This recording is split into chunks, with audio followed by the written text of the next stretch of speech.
Yes तो hello everyone, Rahul है और आज हम एक्सप्लेन करने वाले हैं 2023 में आई मूवी कोरोना पेपर्स को। मूवी के शुरुआत में हम लोग जस्टिन जैकब को देखते हैं जो कि जॉगिंग कर रहा होता है। तभी कार से कुछ लोग मास्क पहनकर आते हैं और जस्टिन जैकब को गोली मार देते हैं। और इस वक्त जो लोग यहाँ पर जॉगिंग कर रहे होते हैं वे सारे लोग इस घटना को अपनी आंखों से देखते हैं। इसके बाद पुलिस वाले सब इस केस का इन्वेस्टिगेशन स्टार्ट करते हैं कि कौन थे लोग और वो कहाँ से आए थे और इस शख्स का मर्डर क्यों किया। अब अगले दिन मुस्तफा और उसका फादर हामिद पुलिस स्टेशन आते हैं और अपनी चोरी हुई कार का कंप्लेन लिखाते हैं। पुलिस स्टेशन में एसआई शंकर रामन कार के डिटेल्स के बारे में पूछने लगता है और ये भी पूछता है कि पिछले शुक्रवार को जब तुम्हारी गाड़ी चोरी हो गई थी तब तुम उस वक्त क्यों नहीं कंप्लेन लिखवाने के लिए आए। मुस्तफा कहता है कि सर मेरी आंटी की तबीयत खराब थी और हम लोग हॉस्पिटल में थे, इसी वजह से कंप्लेन नहीं लिखा पाए। इन दोनों की बातों को सुनकर सीआई मनी दोबारा से मुस्तफा से उसकी कार के डिटेल्स पूछता है। दोबारा से मुस्तफा अपनी कार के डिटेल्स के बारे में बताता है जिसे सुनकर सीआई मनी मुस्तफा को घेच कर चमाट लगाता है क्योंकि जिस गाड़ी से जस्टिस का मर्डर हुआ वो गाड़ी मुस्तफा का ही था। शंकर रामन से कहता है कि तुरंत इन दोनों को रिमांड पे ले लो। शंकर रामन कहता है सर पहले हम लोग इस केस को अच्छे तरीके से जांच पड़ताल कर ले, लेकिन सीआई मनी शंकर रामन की बात को नहीं मानता। मुस्तफा और हामिद को मारकर एक पेपर पर इनका स्टेटमेंट ले लेता है, लेकिन कोर्ट में मुस्तफा बताता है कि मैंने किसी का मर्डर नहीं किया। इसके बाद शंकर रामन जब इन दोनों को जेल ले जा रहा होता है तो इन दोनों को ये बातें मालूम पड़ती है कि किसी जगह पे मुस्तफा की गाड़ी पाई गई और स्पॉट पे एसीपी ग्रेसी मैडम है। इसके बाद इन दोनों को स्पॉट पे ले जाया जाता है जहाँ पर एसीपी ग्रेसी मैडम मुस्तफा से पूछती है कि वही है ना तुम्हारी गाड़ी, गाड़ी के अंदर जाकर देखो तुम्हारा सब कुछ है या नहीं। मुस्तफा कहता है हाँ मैडम यही है मेरा गाड़ी, और गाड़ी के अंदर चेक करने पर इन्हें गाड़ी के अंदर एक बंदूक मिलती है। मुस्तफा कहता है मैडम गाड़ी तो मेरी है मगर ये बंदूक मेरी नहीं है। एसीपी ग्रेसी मैडम कहती है कि जल्दी से इनका स्टेटमेंट ले लो और इन दोनों ने ही जस्टिस को मारा है। मुस्तफा पूछने लगता है कि अरे मैडम मैं जज को क्यों मारूंगा। ग्रेसी कहती है क्योंकि उसी जज ने तुम्हारे पिता को जेल भेजा था, यानी कि मुस्तफा के फादर हामिद कुछ दिनों के लिए जेल गया था बस छोटे से झगड़े की वजह से। वहीं पर शंकर रामन भी होता है। वहाँ ग्रेसी मैडम से कहता है कि मैडम हमारी इन्वेस्टिगेशन पूरी नहीं हुई और हम इतने जल्दी नतीजे पे कैसे पहुँच सकते हैं, और मैं आप लोगों को यहाँ पर बता दूं जो जज मारा होता है ना वो मैडम ग्रेसी का ससुर होता है। अब मुस्तफा के माना करने पर मैडम ग्रेसी मुस्तफा के फादर हामिद को मार देती है। तभी शंकर रामन कहता है यहाँ से भागो मुस्तफा। अब मुस्तफा जब यहाँ से भाग रहा होता है तब मैडम ग्रेसी उस पे गोलियां चलाने लगती है जिसकी वजह से मुस्तफा ब्रिज से नीचे गिर जाता है और वो अपने टीम मेंबर को कहकर एसआई शंकर रामन को फंसाती है कि यहाँ आने पर मुस्तफा ने शंकर रामन पे हमला किया और तब शंकर रामन ने अपने बचाव में मुस्तफा और हामिद को मार दिया। इसके बाद कहानी 4 साल आगे बढ़ती है जहाँ पर शंकर रामन अभी भी सस्पेंड होता है और शंकर रामन का केस अभी भी चल रहा होता है। शंकर रामन की फैमिली में इसका बेटा, बहू और एक पोता और इसकी पत्नी होती है और इस वक्त शंकर रामन अपनी पत्नी का ट्रीटमेंट करवाता रहता है। शंकर रामन को ऑपरेशन के लिए ढेर सारे पैसे चाहिए जो कि इस वक्त शंकर रामन के पास नहीं है और शंकर रामन का बेटा, बहू शंकर रामन का अच्छे से देखभाल नहीं करते। हॉस्पिटल से आने के बाद शंकर रामन सीधा कोर्ट जाता है और 4 साल से शंकर रामन का केस कोर्ट में चल रहा है। शंकर रामन के पास 3 महीने का वक्त होता है क्योंकि 3 महीने के बाद शंकर रामन रिटायर हो जाएगा। अब शंकर रामन को 3 महीने के अंदर अपनी जॉब वापस लेनी होगी, नहीं तो इसे रिटायर होने के बाद सैलरी पेंशन वगैरह नहीं मिलेगा और इन्हीं पैसों से वह अपनी बीवी का इलाज भी करवाना चाहता है। इसके बाद हम लोग इस कहानी का लीड कैरेक्टर राहुल को देख पाते हैं जो हाल ही में अपनी ट्रेनिंग को खत्म कर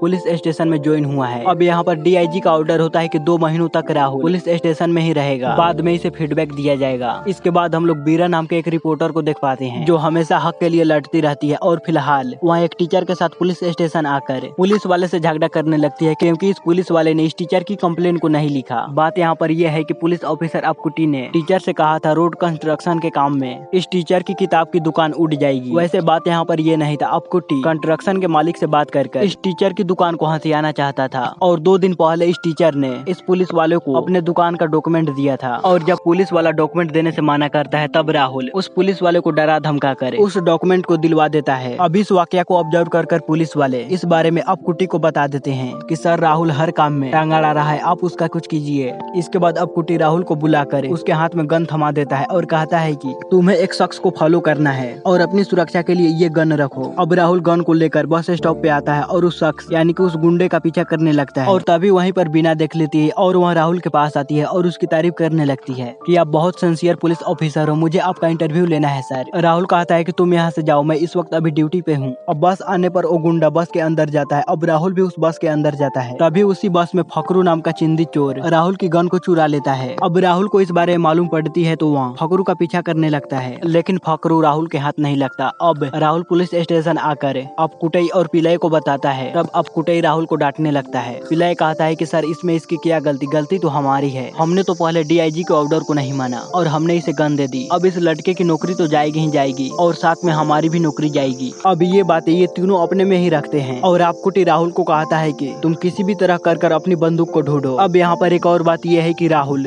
पिल्लई के ही कमरे में रहता है। अब पिल्लई राहुल को एक आइडिया देता है कि बहुत सालों पहले पापन नाम का एक शख्स था जो चोरों को कंट्रोल किया करता था, मगर वह इस वक्त कोई दूसरा बिजनेस कर बैठा है। अगर तुम उसके पास जाओगे तो वो शायद तुम्हारी मदद कर सकता है। अब अगले दिन राहुल उसके पास जाता है और वो अपनी प्रॉब्लम के बारे में बताता है और अपनी गन या फिर वीर फखरू को ढूंढने के लिए कहता है। इसके बाद राहुल को बीना नजर आती है और उसे कहता है कि तुम तो रिपोर्टर हो, तुम बहुत सारे क्रिमिनल को जानती हो, क्या तुम मेरी एक छोटी सी मदद कर सकती हो। अब ऐसा कहते हुए राहुल बीना को अपनी सारी प्रॉब्लम के बारे में बता देता है कि फखरू नाम के लड़के ने मेरे सर्विस गन को चुरा लिया। अब बीना जिन जिन लोगों के पास जाती है उन सब से फखरू नाम के लड़के के बारे में पूछती रहती है। अब एक दिन पापन के आदमी फखरू को ढूंढ निकालते हैं। पापन फखरू को घर भेजकर वहाँ राहुल को उसके एड्रेस के बारे में बता देता है। राहुल फखरू के घर जाता है और उसे काफी दमदार पिटाई धुलाई कर उसे पूछता है कि बता मेरी गन कहाँ पर है। तब फखरू कहता है मैंने वो गन मुन्ना नाम के आदमी को बेच दिया। अब राहुल मुन्ना के पास जाता है और उसे भी पिटाई धुलाई कर और उसे पूछता है कि तुमने गन कहाँ पर रखी है। तब मुन्ना बताता है कि मैंने किसी शख्स को वो गन बेच दी। किसको बेचा ये तो मालूम नहीं, मगर उस संडे के दिन मेरे पास बुलेट लेने के लिए आएगा,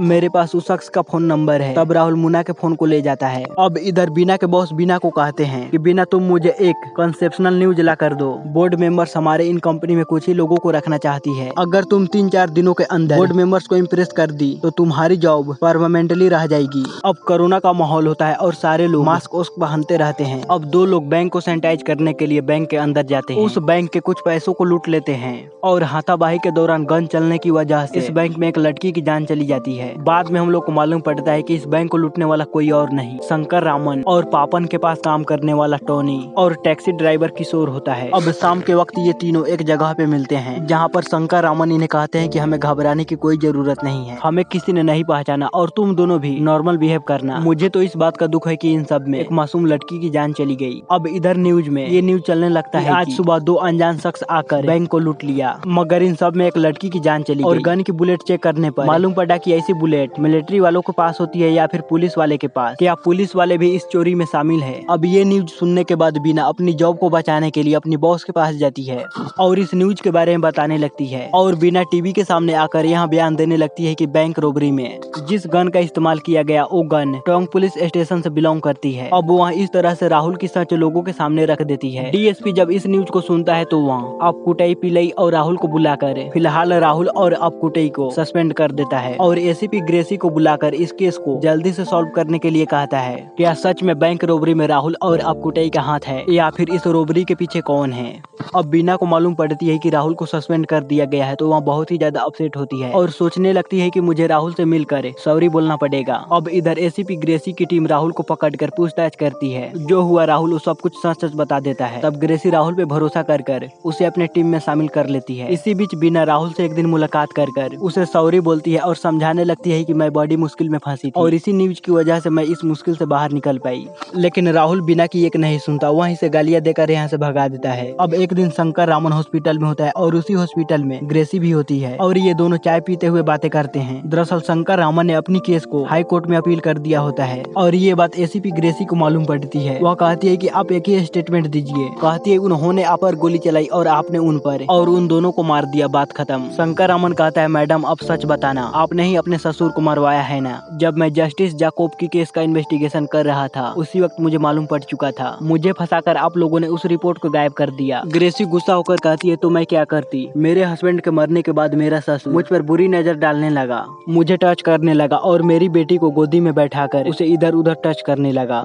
ऐसे लोगों के साथ क्या करना चाहिए तुम ही बताओ। शंकर रामन कहता है कि मैडम बाहर तो कुछ और ही बात चर्चे में है कि आपका और एसआई यूसुफ का अफेयर चल रहा है। इस बारे में आपके ससुर को मालूम पड़ गई और इसीलिए आपने अपने ससुर को मरवा दिया। ग्रेसी गुस्सा होकर कहती है नहीं ये सब अफवाह है। तब शंकर रामन कहता है मैडम उस हादसे में 2 मासूम लोग मारे गए। लेकिन ग्रेसी इस बात को इग्नोर करने लगती है और शंकर रामन को ग्रेसी से ये बातें मालूम पड़ती है कि बैंक रोबरी केस को ग्रेसी हैंडल कर रही है। अब दूसरी तरफ पापन का बेबी रानी और टोनी का अफेयर चल रहा होता है। टोनी और रानी दोनों मौके की तलाश में होते हैं कि हम दोनों जल्दी से यहाँ से चेन्नई भाग चले। वहाँ रानी को समझाता रहता है कि मेरे पास कुछ पैसे हो जाने दो जिसके बाद हम दोनों यहाँ से भाग चलेंगे। इसके बाद टोनी शंकर रामन के पास जाता है और कहता है कि मेरे हिस्से का पैसे दे दो। लेकिन शंकर रामन टोनी को समझाता है कि अगर हम इस वक्त पैसों को बाहर निकालेंगे तो पकड़े जाएंगे, तुम थोड़ा इंतजार करो, मुझे पैसों का क्या करना है मुझे मालूम है। अब रानी टोनी को बार बार कॉल कर कर कहती है कि अगर हम दोनों के रिश्ते के बारे में पापन को मालूम पड़ा तो बहुत गड़बड़ होगी। उसे मालूम पड़ने से पहले ही हमें यहाँ से भाग जाना चाहिए। मैं पापन के साथ और जिंदगी नहीं गुजार सकती। और इसी तरह 1-2 दिन के अंदर रानी का बर्थडे होता है और रानी टोनी से कहती है कि अगर तुम मुझसे सच्चा प्यार करते हो तो तुम मुझे एक गिफ्ट देना। अब टोनी शंकर को बिना बताए चुराए हुए पैसों में से थोड़ा पैसा निकाल कर एक सुनार के दुकान पे जाता है एक अच्छा सा नेकलेस खरीदने के लिए। जब ये दुकानदार इन रुपयों को काउंटिंग मशीन में रखता है तब इसका मशीन इसे वार्निंग देने लगता है क्योंकि एसीपी ग्रेसी ने चुराए हुए रुपयों का सीरियल नंबर को अपडेट कर दी होती है। तो ये दुकानदार जल्दी से पुलिस वाले के पास कॉल लगाता है। पुलिस वाले जब इस दुकान पे आता है तब टोनी पुलिस वालों को चकमा देकर यहाँ से भाग निकलता है। थोड़ी देर के बाद यहाँ पर एसीपी ग्रेसी आती है और राहुल टोनी को पहचान लेता है कि मैडम इस शख्स को मैंने पापन के गैराज के पास देखा था। इधर टोनी रानी के पास आता है और वहाँ रानी को वो कीमती हार पहनाता है और उसे ये भी कहता है कि तुम शाम के वक्त रेलवे स्टेशन पे इंतजार करना, मैं वहाँ जरूर आऊंगा। हम दोनों आज ही रात यहाँ से भाग चलेंगे। अब टोनी के जाने के बाद पापन जब घर आता है और वहाँ अपनी बीबी के गले में कीमती हार को देखता है तो वहाँ पूरी तरह शौक में रह जाता है। और जब वहाँ इस बारे में रानी से पूछता है तब रानी कहती है कि मैं इस हार को खरीदने के बारे में सोच रही थी। तभी पुलिस वाले पापन के गैराज आकर पापन के बारे में पूछने लगते हैं और टोनी के बारे में बताते हैं कि टोनी 2 लोगों के साथ मिलकर बैंक रोबरी की और थोड़ी देर पहले उसने एक दुकान से हार को चुराया। और इस हार को देखकर पापन पहचान जाता है कि ये तो वही हार है जिसे मैंने अपने बीबी के गले में देखा। और अब पापन को भी मालूम पड़ जाता है कि रानी और टोनी का चक्कर चल रहा है। जब ग्रेसी पापन को अपने साथ चलने के लिए कहती है तब पापन पुलिस वालों को गन दिखाकर इन्हें मारने पीटने लगता है। इनके बीच काफी तगड़ी पिटाई धुलाई के बाद ग्रेसी पापन को ठोक देती है। इधर टोनी शंकर अमन के पास आकर इसे मार पीट कर सारे पैसे को हड़पने की कोशिश करता है। अब सारे पैसों को लेकर टोनी यहाँ से भाग रहा होता है तब शंकर अमन एक गन को लेकर उसकी पैर में गोली मार देते हैं जिससे टोनी की पैर फिसल जाती है और वह उस बिल्डिंग से सीधे नीचे आ गिरता है। यानी कि टोनी टैक्सी ड्राइवर किशोर के गाड़ी पे गिरकर मर जाता है। और ये देखकर किशोर काफी ज्यादा डर जाता है शंकर अमन मुझे भी मार देगा। लेकिन शंकर जो हुआ वो सारी बात किशोर को समझाने लगता है। और इधर पुलिस वाले सब पापन की पत्नी रानी के पास पहुँचती है और उसे टोनी के बारे में पूछताछ कर उसे टोनी की नंबर को लेकर उसे ट्रेस करते हैं। इधर शंकर अमन और किशोर टोनी की डेथ बॉडी को लेकर शहर से बाहर आकर इसे एक जगह पे दफना देते हैं। अब थोड़ी देर के बाद पुलिस वाले भी टोनी की नंबर को ट्रेस कर यहाँ पर आते हैं और टोनी की डेथ बॉडी को निकाल कर फोरेंसिक लैब भेजते हैं। और इन्हें ये बातें मालूम पड़ती है कि टोनी की पैर में वही बुलेट लगी है जो बुलेट बैंक रोबरी के दौरान उस लड़की को लगी थी और उसी गन से चली है। और टोनी के कॉल रिकॉर्ड को चेक करने पर इन्हें यह मालूम पड़ती है कि टोनी ने किशोर के पास कॉल किया था। अब राहुल बहुत ही चालाकी से किशोर को पकड़कर पुलिस स्टेशन लाता है और उसे मार पीट कर पूछता है। तब किशोर कहता है कि मैंने टोनी को नहीं मारा, टोनी को मारने वाला गोविंद है यानी कि हमारा बॉस, और उसी ने बैंक रोबरी की प्लानिंग की थी। वो कहाँ पर रहता है मुझे इस बारे में नहीं मालूम। पुलिस वालों को कहने पर किशोर शंकर अमन के पास कॉल कर चोरी किए गए पैसे में से अपना हिस्सा मांगने लगता है। तो शंकर किशोर को किसी बस स्टॉप पे आने के लिए कहता है। जब शंकर अमन बस स्टॉप जाता है तो देखता है कि किशोर के आसपास बहुत सारे पुलिस वाले हैं मुझे पकड़ने के लिए। इसीलिए शंकर अमन बहुत ही चालाकी से किशोर को टैक्सी के अंदर खींच लेता है और उसे एक कॉफी शॉप पे ले जाता है और किशोर को उसके हिस्से का पैसे देकर वहां से चला जाता है। अब राहुल किशोर को फॉलो करते हुए जब वह कॉफी शॉप आता है तब तक किशोर मर चुका होता है। यानी कि शंकर अमन ने किशोर की कॉफी में जहर मिला दी थी। अब ये लोग जब सीसीटीवी रिकॉर्ड को चेक करते हैं तो इन्हें ये बातें मालूम पड़ती है कि शंकर अमन ने मास्क पहना था। अब अगले दिन शंकर अमन अपनी सुनवाई के लिए कोर्ट जा रहा होता है और उसी कोर्ट में राहुल भी मौजूद होता है। अपना स्टेटमेंट देकर शंकर अमन जब घर जा रहा होता है तो शुगर लेवल लो होने की वजह से वह वहीं पे बेहोश हो जाता है। अब राहुल शंकर अमन को देखता है तो वह उसे हॉस्पिटल ले जाता है। अब हॉस्पिटल में जब शंकर अमन को होश आता है तो वह राहुल को अपने पास बुलाता है। इसके बाद ये दोनों यहाँ से कॉफी पीने के लिए जाते हैं। यहाँ पर ये दोनों एक दूसरे के साथ अपनी गम भरी बातें को शेयर करते हैं। यानी कि अब तक जो हुआ वो सारी बातें। वहाँ राहुल से कहता है कि कोई भी इंसान ऐसे ही क्रिमिनल नहीं बनता, इंसान हालात की वजह से मजबूर होता है और नसीब हमें जिस तरह चलाती है हमें उसी तरह चलना चाहिए। देखो बेटा मेरे जी पे काला तिल है, मैं जो भी कहूँगा वो सच होगा। आने वाली दिवाली के दिन तुम्हारी गन वापस मिल जाएगी। इसके बाद राहुल बीना से मिलता है और उसकी सॉरी को एक्सेप्ट कर लेता है। अब इन दोनों की अच्छी खासी दोस्ती भी हो जाती है। अब घर आने पर राहुल किशोर का स्टेटमेंट दोबारा से सुनता है कि ये तीनों लोग किसी चाय के दुकान पे मिला करते थे। गोविंद उस चाय के दुकान पे जाकर वहाँ के बच्चों सबसे गोविंद के हुलिये के बारे में पूछने लगता है। यानी कि गोविंद कोई और नहीं शंकर रामन ही होता है। अब इस बच्चों की बातों से राहुल को शक होने लगता है कि गोविंद कोई और नहीं शंकर रामन ही होगा, क्योंकि सारे चीज का हुलिया मैच हो रहे होते हैं। और इधर एसीपी ग्रेसी को मालूम पड़ती है कि शंकर रामन कोर्ट जाकर मेरी सारी सच्चाई के बारे में बताने वाला है कि मुस्तफा और हामिद को मारने वाली ग्रेसी है। ग्रेसी यूसुफ से कहती है कि सच बताने से क्या होता है, उसके पास कोई सबूत तो नहीं है ना। तभी ग्रेसी को एक शॉकिंग न्यूज मालूम पड़ती है कि शंकर रामन के पास तुम्हारा स्टेटमेंट है, यानी कि कुछ दिनों पहले इन दोनों की मुलाकात हॉस्पिटल में हुई थी ना, उस वक्त शंकर रामन ने ग्रेसी के स्टेटमेंट को अपने फोन में रिकॉर्ड कर लिया। अब इसी वीडियो को वहाँ हाईकोर्ट में पेश करने वाला है। ग्रेसी अपने टीम मेंबर को कहती है कि शंकर को हाईकोर्ट जाने से पहले हमें उसके पास के वीडियो को हासिल करना होगा। अब इधर राहुल पूरी तरह कंफर्मेशन लेने के लिए शंकर की फिंगरप्रिंट को मैच करवाता है, तो इसे मालूम पड़ता है कि बैंक रोबरी में शंकर रामन ही शामिल है। अब इधर हॉस्पिटल में शंकर रामन होता है, तो उसके पास राहुल जाता है और उसे कहता है कि सर, मुझे आपके बारे में सब कुछ मालूम पड़ चुका है। जिस पर शंकर रामन कहता है कि पहले तुम मुझे कोर्ट ले चलो, मुझे कोर्ट के सामने एक वीडियो को रखना है, जिसके बाद तुम मुझे अरेस्ट कर लेना। अब राहुल जब शंकर रामन को कोर्ट ले जा रहा होता है, तभी राहुल के पास ग्रेसी मैडम का कॉल आता है कि आज दिवाली है और कोर्ट बंद है, तुम शंकर रामन को हमारे सीक्रेट प्लेस पे लेकर आओ। तो ग्रेसी की बात को मानकर राहुल शंकर रामन को एक खुफिया जगह पे लेकर आता है। अब राहुल को कन्विंस करने के लिए शंकर रामन ग्रेसी की वीडियो को दिखाता है। तब जाकर राहुल को ग्रेसी का सच मालूम पड़ता है। और राहुल जब शंकर रामन को यहाँ से लेकर जाने ही वाला होता है, तभी यहाँ पर ग्रेसी अपने टीम के साथ चली आती है और वो शंकर रामन को कहती है कि तुम्हारे पास जो मेरे खिलाफ सबूत है वो मेरे हाथ में थमा दो, और तुम्हारे पास वो गन है वो कहीं पर फेंक कर यहाँ से चले जाओ। राहुल की उसकी जॉब वापस मिल जाएगी। लेकिन शंकर रामन माना करते हुए कहता है कि मैं असली सच को सामने लाकर ही रहूंगा, जिससे ग्रेसी को गुस्सा आती है और वह शंकर रामन को यहीं पे ठोक देती है और कोर्ट के सामने पेश करने के लिए एक कहानी बनाने लगती है कि राहुल जब शंकर रामन को ढूंढकर कोर्ट ले जा रहा था, तो शंकर रामन राहुल से बचकर भागने लगा और उस पर फायरिंग करने लगा। तब राहुल ने उस पर फायरिंग की और उसे मार डाला। और ऐसा कहकर ग्रेसी राहुल पे फायरिंग करने लगती है और ये सीन यहीं पे कट होती है। अगले सीन में हम लोग देखते हैं कि राहुल कोर्ट के सामने बैठा है और वो अपने तरीके से स्टेटमेंट दे रहा है कि मेरी खोई हुई गन शंकर रामन के पास थी। उस जगह पे शंकर रामन और ग्रेसी के टीम के बीच बहुत फायरिंग हुई और इसी फायरिंग के दौरान शंकर रामन की मौत हो गई और शंकर रामन के पास एक और गन पाई गई। इसके बाद राहुल जब हॉस्पिटल आ रहा होता है, तो वो अपने फ्लैशबैक को याद करता है। जब ग्रेसी राहुल पे फायर करने ही वाली होती है, तभी मुस्तफा वहाँ आकर अपने रिवॉल्वर से वहाँ पर मौजूद हर एक जन को मार डालता है। जब राहुल मुस्तफा पे फायर करता है, तब मुस्तफा अपने रिवॉल्वर को छोड़कर वहाँ से भागने लगता है। तभी एक सामने से गाड़ी आ रही होती है और वह मुस्तफा को ठोक देती है, लेकिन इस टक्कर की वजह से मुस्तफा मरता नहीं, बच जाता है। अब राहुल मुस्तफा का सच जानते हुए भी वह मुस्तफा को छोड़ देता है और इसी के साथ यह मूवी यहीं पे खत्म होती है। सो गाइज, आपको यह वीडियो कैसा लगा प्लीज हमें लाइक और कमेंट कर जरूर बताइएगा, और इस चैनल पर पहली बार आए हैं तो इसे सब्सक्राइब भी कीजिएगा, क्योंकि मैं इसी तरह का लेटेस्ट मूवी आप लोगों के लिए लाता रहता हूँ।